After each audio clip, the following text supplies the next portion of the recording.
Said, Yaman, Salaman. Assalamualaikum warahmatullahi wabarakatuh. Waalaikumsalam warahmatullahi wabarakatuh. Jurusan. Teman-teman, sebelum kita belajar, marilah kita berdoa. Doa dimulai. Bismillahirrahmanirrahim.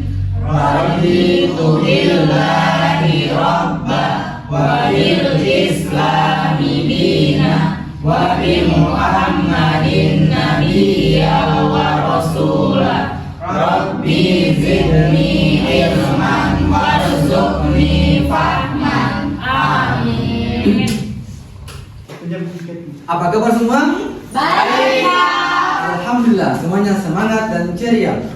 Sebelum kita masuk ke pelajaran, saya mau tanya, apakah ada yang hadir pada hari ini?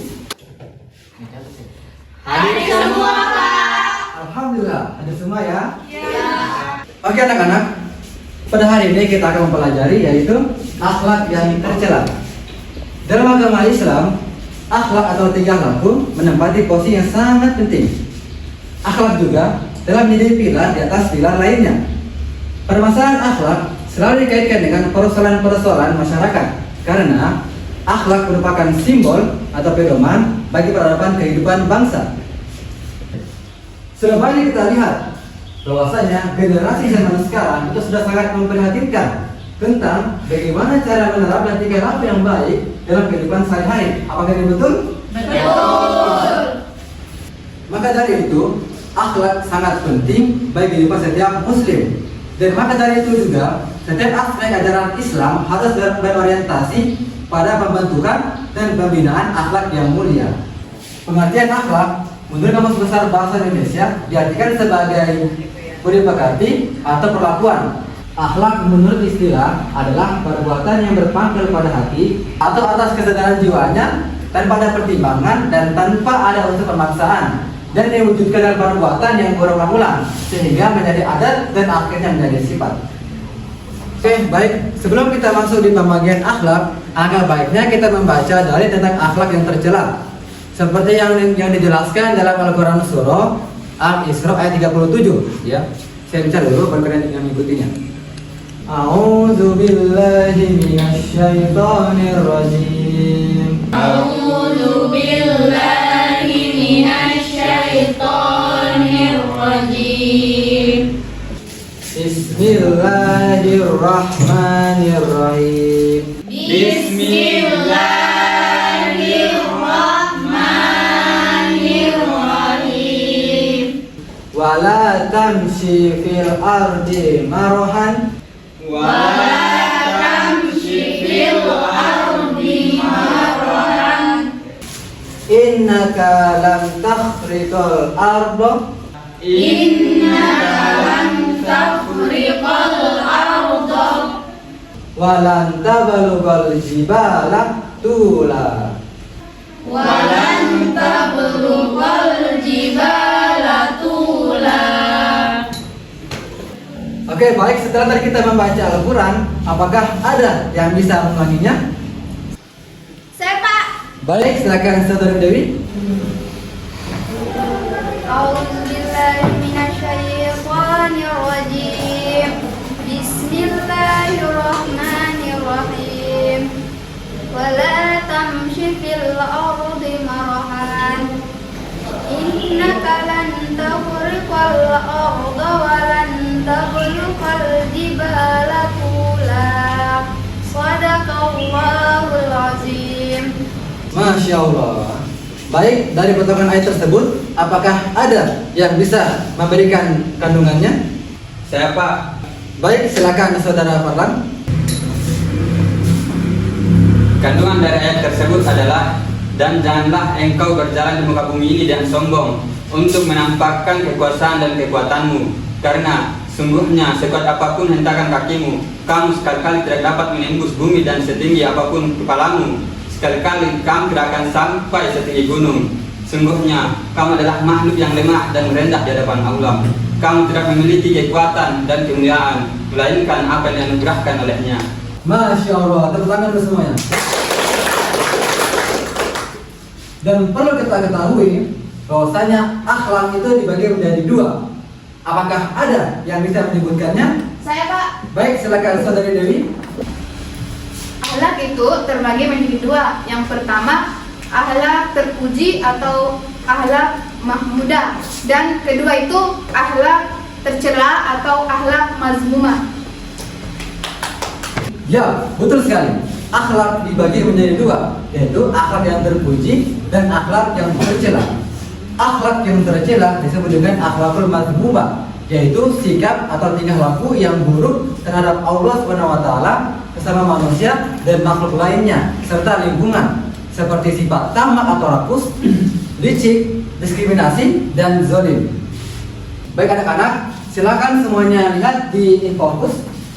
Ada sebuah gambar. Baik, dari gambar tersebut, apakah ada yang bisa memberi tanggapan? Saya Pak. Baik, silakan Saudari Dewi.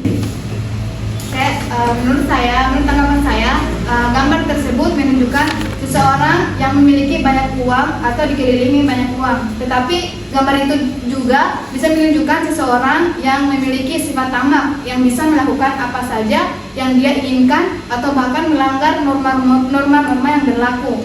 Itu saja Pak dari saya. Oke, baik.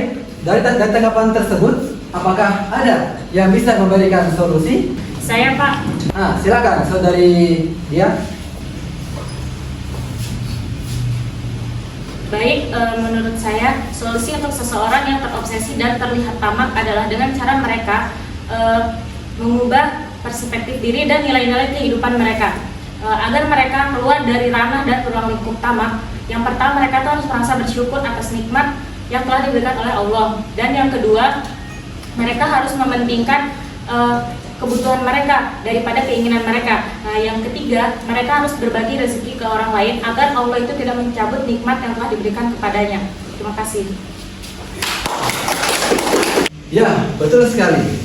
Seperti yang sudah dijelaskan, bahwasanya tamak adalah sangat tidak contoh dilakukan. Kenapa? Karena bisa merugikan diri sendiri maupun orang lain. Maka dari itu kita sebagai umat Islam harus menjauhinya. Betul tidak? Betul. Betul sekali. Oke, baik. Gambar berikutnya, apakah ada yang bisa memberikan tanggapan? Saya Pak. Baik, silakan Saudari Bini. Tanggapan saya mengenai gambar tersebut adalah orang yang sering berperilaku curang, manipulatif, atau tidak jujur. Contohnya seperti orang yang selalu memanfaatkan situasi dari orang lain hanya untuk kepentingan pribadinya tanpa mempedulikan etika atau akibat ke depannya. Dan contoh yang kedua adalah itu orang yang sering berbohong atau menyembunyikan informasi untuk mencapai tujuannya sendiri tanpa mengingat perasaan orang lain. Oke, dari tanggapannya Saudari Bini, apakah ada yang bisa memberikan solusi? Saya Pak. Baik, silakan Saudari Natasha. Baik, jadi menurut saya orang-orang yang berlaku licik memang bisa membuat kita merasa tidak nyaman. Jadi solusi yang bisa kita lakukan adalah dengan tetap tenang dan tidak terpancing emosi saat berkomunikasi dengan mereka. Juga kita bisa mengkomunikasikan batasan-batasan yang jelas agar mereka tidak memanfaatkan kebaikan kita. Selanjutnya, penting untuk mempercayai intuisi dan tidak ragu untuk menjaga jarak dengan orang-orang yang terus berlaku licik kepada kita. Sekian dari saya. Baik, terima kasih jawabannya dari Saudari Natasha. Ya, gambar berikutnya. Silakan dilihat gambar berikutnya. Dari gambar tersebut, apakah ada yang bisa memberi tanggapan? Saya Pak. Baik, silakan Saudari Dwi. Menurut tanggapan saya dari gambar diskriminasi tersebut adalah sekelompok orang yang tengah melakukan bullying atau kekerasan terhadap seseorang yang mungkin berbeda dari mereka, baik dalam bentuk ras, agama, gender, ataupun latar belakang, sehingga mereka melakukan hal tersebut. Baik, makasih jawabannya. Dari tanggapannya Saudari Dwi, apakah ada yang bisa memberikan solusi? Saya Pak. Baik, silakan Saudara Farlan. Menurut saya solusi yang tepat untuk mengatasi diskriminasi adalah dengan meningkatkan pendidikan dan kesadaran tentang pentingnya menghormati perbedaan. Dengan pendekatan ini kita dapat memahami nilai inklusi, toleransi, dan kesetaraan sehingga mampu mengurangi sikap diskriminasi. Baiklah, itulah pemeran dari kalian semuanya. Dikarenakan ada yang mengantuk di dalam sesi ini, saya akan memberikan solusi, yaitu kita akan ice breaking, ya. Maka dari itu saya akan memilih satu orang untuk memimpinnya. Silakan saudari Natasha, silakan memimpin. Baik teman-teman, sebelum kita melakukan ice breaking, ada baiknya kita melakukan peregangan terlebih dahulu. Ayo semuanya berdiri. Ayo angkat tangannya semua. Ya, digoyang-goyangkan ke depan, ke samping. Baik, ayo kita mulai. Semuanya tepuk tangannya kalau pas saya nyanyi. Apakah rukun Islam yang pertama? Syahadat. Apakah rukun Islam yang kedua? Sholat. Ketiga berpuasa, keempat bayar zakat, kelima naik haji pakai pesawat. Terima kasih. Iya. Baik, makasih ice breakingnya dari saudari Natasha. Baik, kita masuk di materi terakhir. Ini tentang sebuah kezaliman, ya. Silakan lihat di fokus. Itu menggambarkan orang yang sedang berbohong, ya, termasuk sifat zalim. Zalim dalam Islam merupakan sebuah kata yang harus dihindari oleh seluruh umat muslim. Dalam Islam, zalim adalah meletakkan sesuatu atau perkara bukan pada tempatnya. Secara sederhana, zalim adalah tidak adil dan kejam. Sifat zalim ini termasuk dalam sifat tercela yang dibenci oleh Allah Subhanahu wa taala. Oleh karena itu, setiap umat muslim harus menjauhi sifat zalim tersebut. Dan adapun ciri-ciri seseorang itu dikatakan zalim jika dia pertama berpaling dari perintah Allah Subhanahu wa taala. Yang kedua, melanggar hukum-hukum Allah dan Rasulnya. Yang ketiga, suka melakukan kemungkaran. Dan yang keempat, gemar melakukan berbagai yang tercela seperti dusta, aniaya, khianat, berbohong dan sebagainya. Baik, dan ada pun akibat bagi yang melakukan kezaliman, yaitu yang pertama merupakan dosa besar yang mendatangkan siksa neraka. Yang kedua, membuat siksa neraka tersebut menjadi semakin pedih. Dan yang ketiga, dia mendapatkan keselamatan di akhirat. Dan yang keempat, itu mendapatkan laknat dari Allah Subhanahu wa taala. Nauzubillah min dzalik. Oke, dari pengertian zalim tersebut, apakah ada yang bisa memberikan dalil? Saya, Pak. Baik, silakan saudari dia. Baik, Rasulullah juga dalam beberapa hadisnya sering mengingatkan umat Islam perihal larangan berbuat zalim. Salah satunya adalah sebagaimana disebutkan dalam riwayat Abdullah bin Umar, Rasulullah SAW bersabda, "Ittaqullaha wa iyyakum wadulma, fa inna dulma dulmatu yaumal qiyamah." Yang artinya, bertakwalah kalian semua kepada Allah dan takutlah kalian dari perbuatan zalim, karena sesungguhnya kezaliman itu akan menjadi kegelapan pada hari kiamat. Hadis riwayat Bukhari dan Muslim. Baik anak-anak, dari materi yang telah kita pelajari pada hari ini, apakah ada yang bisa menyimpulkan? Saya, Pak. Baik, silakan saudari Tasya. Baik, jadi saya akan menyimpulkan materi yang telah kita pelajari, yaitu menghindari perilaku tercela seperti tamak, licik, diskriminasi, dan zalim. Dari pembelajaran mengenai akhlak tercela ini, kita dapat mengambil kesimpulan. Yang pertama, kita bisa membentuk karakter karena bisa membantu kita menghindari perilaku yang merusak dan menumbuhkan sifat-sifat mulia. Yang kedua itu mengembangkan kesadaran sosial. Kita bisa meningkatkan kesadaran akan pentingnya hidup harmonis dan saling menghargai. Yang ketiga, bisa memperkuat nilai-nilai keagamaan, menanamkan ajaran Islam yang mengedepankan keadilan, kejujuran, dan rasa kasih sayang. Baik, makasih kesimpulannya saudari Natasha. Sebelum Bapak menutup pembelajaran kita pada hari ini, saya akan memberikan tugas individu, yaitu silakan kalian mencari contoh perilaku yang tercela beserta solusinya selain dari materi yang kita bahas pada hari ini. Baik. Ya. Sebelum kita menutup kelas kita pada hari ini, silakan ketua kelas memimpin doa. Baiklah teman-teman, sebelum kita mengakhiri pembelajaran pada hari ini, marilah kita baca doa bersama-sama. Doa dimulai. Bismillahirrahmanirrahim. Alhamdulillahi Rabbil Alamin.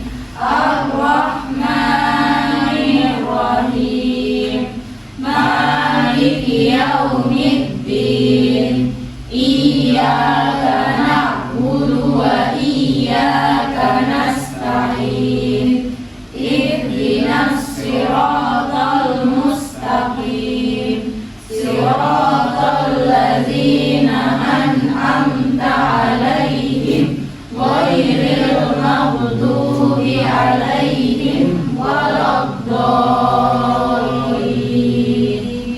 Bismillahirrahmanirrahim. Wal 'ashr. Innal insana lafil khusr illal ladzina amanu wa amilus solihati wa tawassaw bil haqq wa tawassaw bis sabr. Bismillahirrahmanirrahim.